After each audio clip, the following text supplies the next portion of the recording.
નમસ્કાર, આપ જોઈ રહ્યા છો સંદેશ ન્યૂઝ. હું છું પ્રીતિ. રીલ બનાવવાના ચક્કરમાં ટીઆરબી જવાને નોકરી ગુમાવી છે.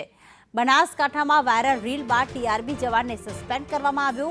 બનાસકાંઠામાં પોલીસ કર્મીની રીલ વાયરલ થઈ હતી, તો થરાદ પોલીસ મથકના પોલીસ કર્મીએ આ રીલ બનાવી હતી. 2 કોન્સ્ટેબલ અને ટીઆરબી જવાને આ રીલ બનાવી હતી, જેમાં ટીઆરબી જવાનને સસ્પેન્ડ કરવામાં આવ્યું છે.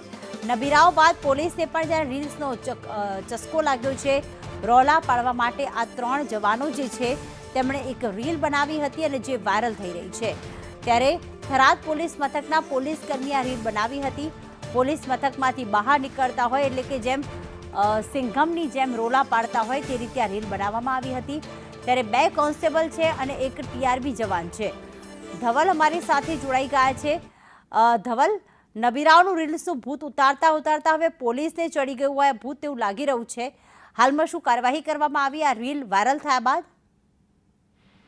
ચોક્કસથી જે પ્રકારે રાજ્યના પોલીસ વડાએ નબીરા અને અસામાજિક તત્વો સામે લાલ આંખ કરીને જોખમી રીલ બનાવનારાઓ સામે કાયદેસરની કડક પગલાં ભરવા પોલીસને સૂચના આપી છે. પરંતુ બીજી તરફ ક્યાંક ને ક્યાંક પોલીસ જ હવે રીલના ચક્કરમાં આવી હોય તેવું પ્રકરણ બનાસકાંઠા જિલ્લામાં સામે આવ્યું છે. બનાસકાંઠાના પોલીસ મથક આગળનો એક વિડીયો છે તે સોશિયલ મીડિયામાં વાયરલ થયો છે, જેમાં એક ટીઆરબી જવાન ને 2 કોન્સ્ટેબલ છે તે પોલીસ મથકથી આગળ ચાલતા રીલ બનાવી હતી ને આ રીલ સોશિયલ મીડિયામાં વાયરલ થઈ હતી.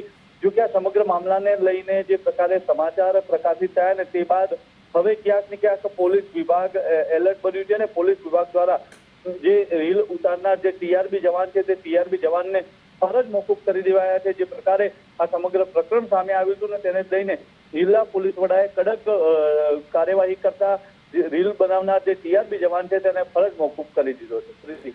આભાર ધવલ તમામ વિગતો માટે.